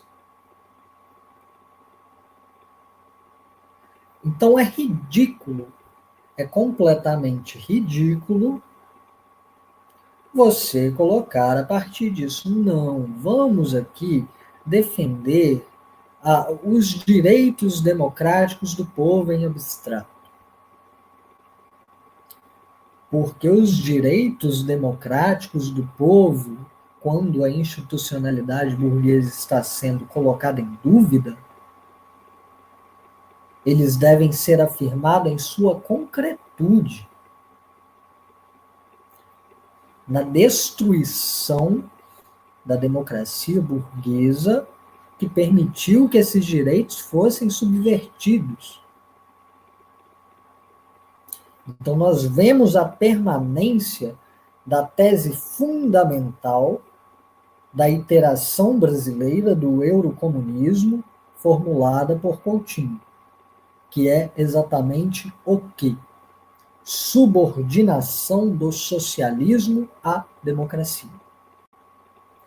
Quando nós temos, ao mesmo tempo, e aí eu entrarei no meu segundo ponto, o Nelson Werneck Sodré, no ano de 1891 ou 92, escrevendo de forma bem clara que a democracia para o movimento popular organizado, que é o movimento comunista, afinal, muitas vezes se esquecem disso também, né? Como já foi dito, né? A banca da universidade vale mais do que o povo, né? Mas a gente tem o Sodré dizendo de forma bem clara exatamente o contrário. A democracia dentro do movimento deve ser subordinada ao socialismo.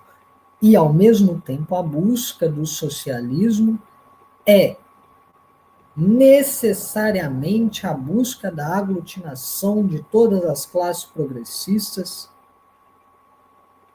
sob a direção do proletariado e dos camponeses, que estão ali sofrendo mais diretamente todo tipo de exploração, que são as classes que, levando-se em conta novamente as teses de Stalin, né, que Stalin já colocava, e é uma beleza, né? É uma coisa que eu acho muito, muito bela, que quando a gente lê os textos, né, eu já li esse texto de Stalin umas 5 vezes, e a gente vai lendo e a gente vai encontrando ressonâncias entre os autores. Porque quando Stalin diz, né, obviamente apenas ali interpretando de forma completamente correta o que Marx já tinha dito, neste caso, ele diz, né, que o desarranjo entre as forças produtivas e o modo de produção, né, vão determinar ali quais são as classes revolucionárias, e é isso que ele está dizendo no texto, essencialmente. O mesmo texto que eu citei antes sobre o materialismo dialético e o materialismo histórico, a gente tem que levar em consideração que isso, para a nossa realidade, é exatamente isso. Né? O desarranjo entre os modos de produção aqui ocorre como? Primeiramente, né, tomando aqui não precedência de hierarquia, mas levando em consideração, né, as teses do marxismo e a forma que são interpretadas, para ficar mais fácil, né, a contradição ali entre os modos de produção burguês e o proletariado, mas dentro de uma nação onde ainda há produção semifeudal, a contradição entre o modo de produção do latifúndio, que é semifeudal, e os camponeses. Os resquícios devem ser completamente aniquilados. Da mesma forma que o proletariado deve se aliar à burguesia, pequena e média burguesia, que tem interesses nacionalistas, mas colocando, né, obviamente, as suas reivindicações como tese primeira da nova democracia. Bom, tendo isso em conta, este texto de Sodré, que eu comentei aqui, ele é um belíssimo texto porque ele nos demonstra também a faceta talvez mais visível do que é o eurocomunismo e do que foi também o khrushchevismo. Esse texto é Imperialismo e Neoliberalismo. Ele nos demonstra esta faceta pelo seguinte motivo. Ele está falando ali do neoliberalismo. E quando eu escrevi aquele texto sobre o eurocomunismo, eu disse que o fim da história, que foi declarado pela esquerda, quando a esquerda disse, lá no PCI, no Partido Comunista Italiano, primeiro com Togliatti defendendo o parlamentarismo, e depois com a formulação do eurocomunismo, né, teórica, quando isso acontece, a esquerda, os comunistas, os partidos comunistas, os dirigentes dos partidos comunistas já estão declarando o fim da história muito antes de Fukuyama. Porque eles já estão dizendo algo que será dito naquele trágico texto, né, o fim da história, de outra forma. Porque qual é a tese do fim da história neoliberal? Que os direitos democráticos não importam mais. Né? Que não este tipo de luta não foi, que já foi plenamente concretizado, né, sob o modo de produção capitalista. E o que eles estavam dizendo antes era que a democracia já era uma coisa universal. Já era uma coisa que era um valor irredutível. Né? E qual a segunda, novamente, não hierarquicamente, porque eu creio que isso seja até muito mais importante, mas qual a segunda coisa que nós podemos retirar? O neoliberalismo, ele apresenta-se enquanto uma negação completa do nacionalismo consequente. Por quê? E aí a gente poderia falar também da ligação entre o eurocomunismo e a concepção da Segunda Internacional, né, de defesa desavergonhada do imperialismo. Nós vamos abstrair um pouco disso. Quando o neoliberalismo chega e fala assim, gente, qual a face ideológica, né, do neoliberalismo? A globalização. Quando chega e fala, gente, o mundo hoje, ele está aqui, né, completamente interconexo, e a concepção de nação como tal e tudo mais não vale mais a pena. O que estava falando o neoliberalismo? Estava falando, no século XX, tinha uma pedra no meu sapato que eram as revoluções nacionais, que estavam ocorrendo na África, que estavam ocorrendo na Ásia, que estavam ocorrendo na América Latina. Né? E é lamentável, é entristecedor que a esquerda de hoje e que os comunistas se submetam a tal concepção e digam que nossa nação, que sofre uma exploração gigantesca das nações imperialistas, da União Europeia e dos Estados Unidos, sofre uma exploração gigantesca de nossas riquezas naturais, que sofre uma exploração gigantesca pela questão dos valores de exportação, que sofre uma exploração gigantesca pela desindustrialização programada, que sofre uma exploração gigantesca pelo não desenvolvimento das cadeias produtivas, das tecnologias, né? Que nós somos uma nação com capitalismo plenamente desenvolvido, que nós somos uma nação que participamos do mercado internacional da forma como recolocado, é risível e, ao mesmo tempo, é de fazer qualquer um chorar que defendam esse tipo de coisa. E que defendam isso legitimando esta maldita tese, que é a do fim da nação. Então, esta contradição, como Pedro colocou, e como foi reiterado aqui por Natan, entre o imperialismo e as nações oprimidas, queiram aqueles que negam Lenin dentro da academia, ou aqueles que o defendem de forma abstrata, porque todo mundo ama Lenin, né? Até o ponto em que ele propõe o centralismo democrático, em que ele fala de imperialismo. Né? Todo mundo ama Lenin, até ter que realmente analisar o que Lenin dizia.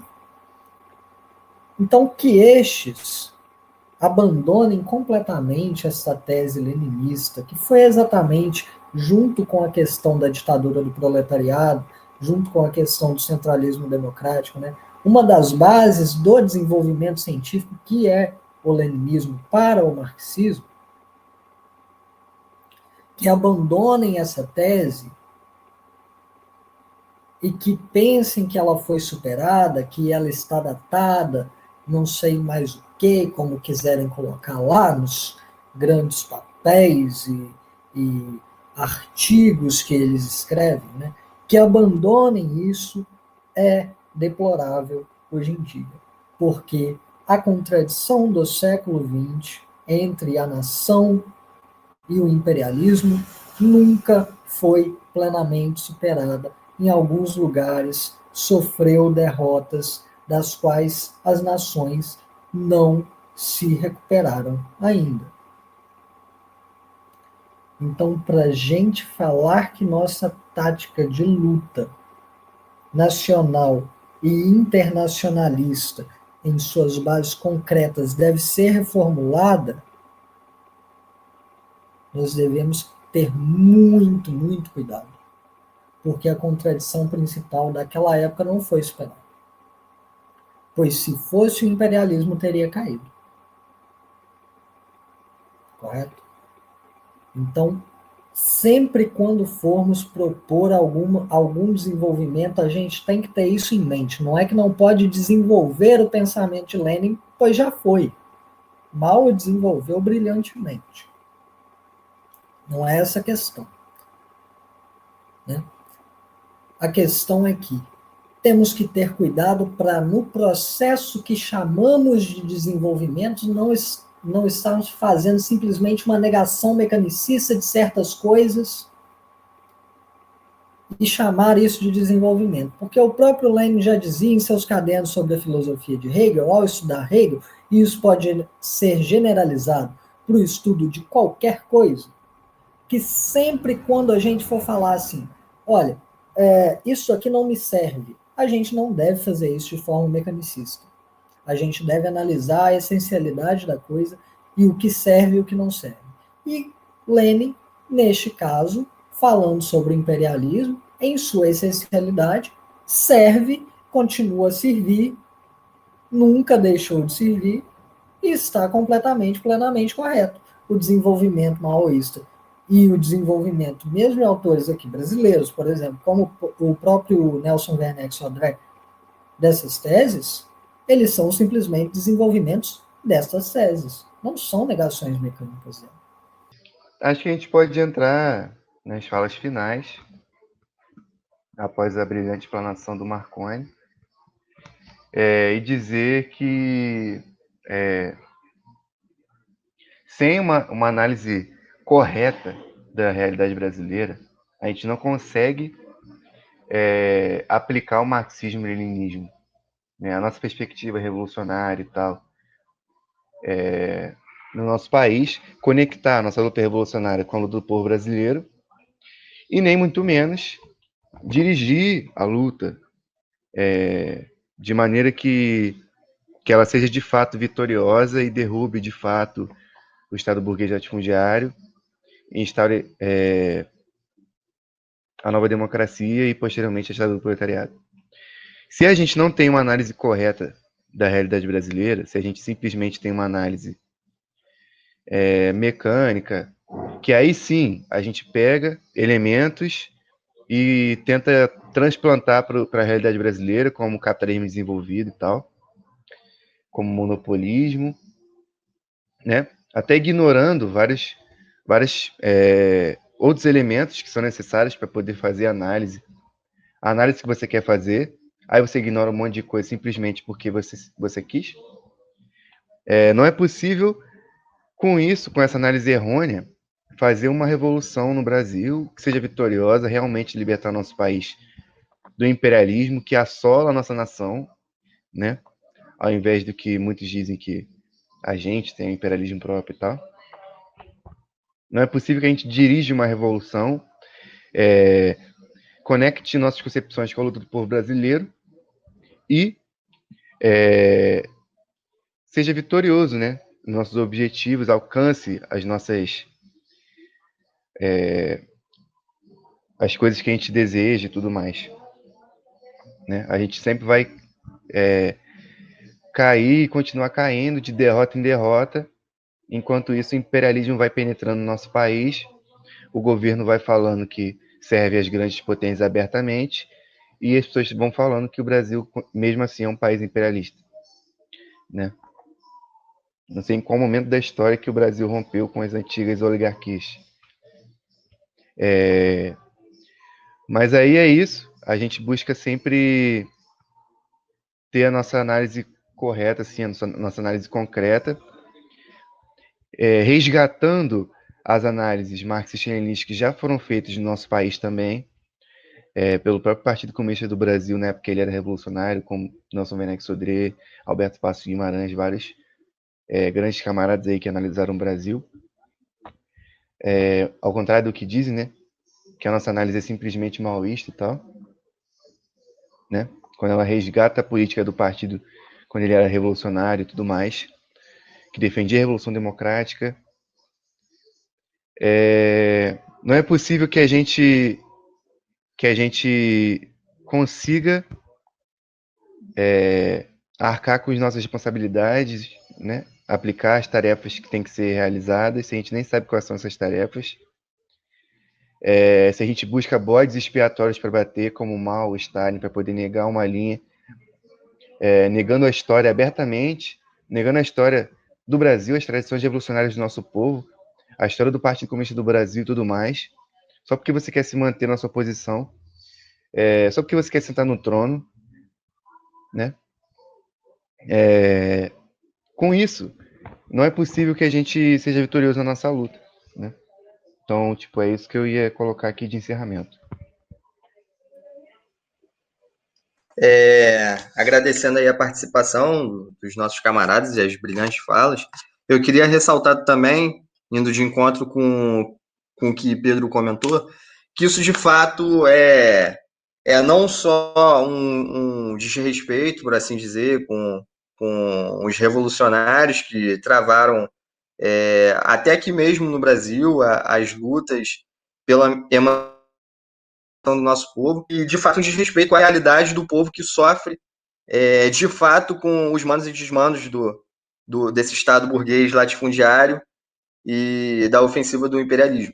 Essa semana mesmo está sendo exposta aí a triste realidade no interior de Minas, essa criminosa ação de despejo que foi promovida contra as famílias enfim, que residiam e trabalhavam no acampamento Quilombo Campo Grande, e que de fato evidencia como é o caráter do nosso Estado, né? Desse Estado que é de fato uma aliança entre a burguesia e o latifúndio, e que vai se utilizar de toda a sua institucionalidade, todo o seu aparato militar para reprimir o nosso povo, reprimir os anseios populares, reprimir mesmo até as condições básicas de subsistência que o nosso povo tem.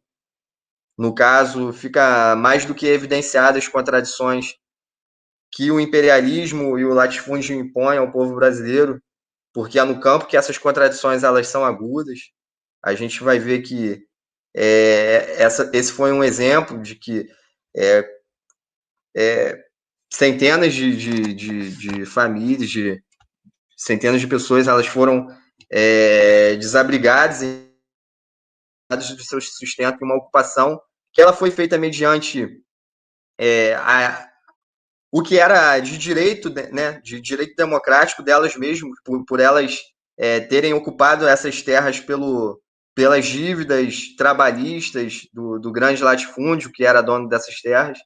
Enfim, uma situação que é até mesmo a exceção à regra, né, que é quando o Estado brasileiro ele demarca essas terras e faz, de fato, essa redistribuição, mas que elas estão sendo privadas dos seus direitos elementares, da sua própria subsistência. Então, tudo isso fica muito evidenciado nessa semana mesmo, e como que os conflitos no campo, no Brasil, são uma triste realidade que perpassa esses 4 séculos de latifúndio.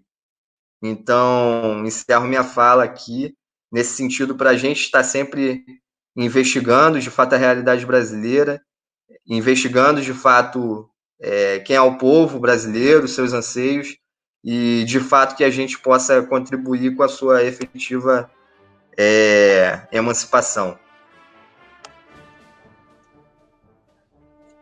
Boa noite, encerramos aqui, então, mais esse dia de reunião. E é isso. Valeu, galera. Até mais.